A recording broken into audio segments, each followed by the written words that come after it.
The Revelation of Jesus Christ to St. John, Chapter 8. And when he had opened the seventh seal, there was silence in heaven about the space of half an hour. And I saw the 7 angels which stood before God, and to them were given 7 trumpets. And another angel came and stood at the altar, having a golden censer.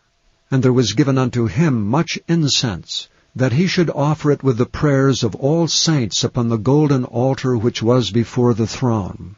And the smoke of the incense which came with the prayers of the saints ascended up before God out of the angel's hand.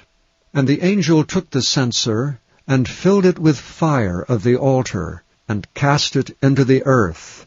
And there were voices, and thunderings, and lightnings, and an earthquake.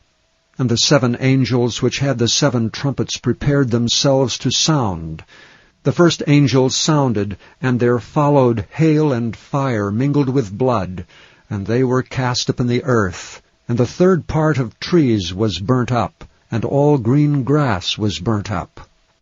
And the 2nd angel sounded, and as it were a great mountain burning with fire was cast into the sea, and the 3rd part of the sea became blood.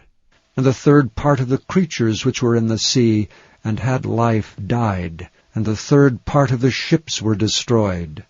And the 3rd angel sounded, and there fell a great star from heaven, burning as it were a lamp, and it fell upon the 3rd part of the rivers, and upon the fountains of waters.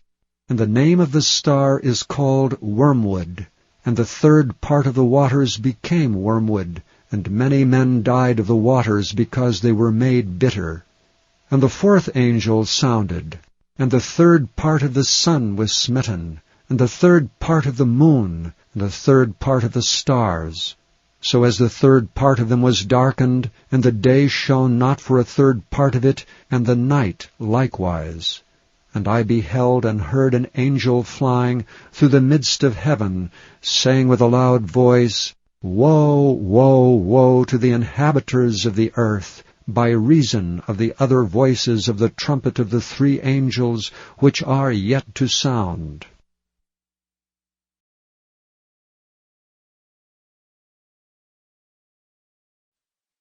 Thank you for listening to this recording of the King James Bible produced by Audio Scriptures International.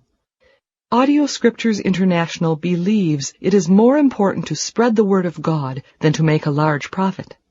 Please feel free to make copies of these recordings and distribute them freely so long as you adhere to the following guidelines. First, you may not charge any more than the cost to duplicate and send them. Secondly, you must make a complete copy of the recording, including this message. For commercial and fundraising distribution, please contact Audio Scriptures International for additional information.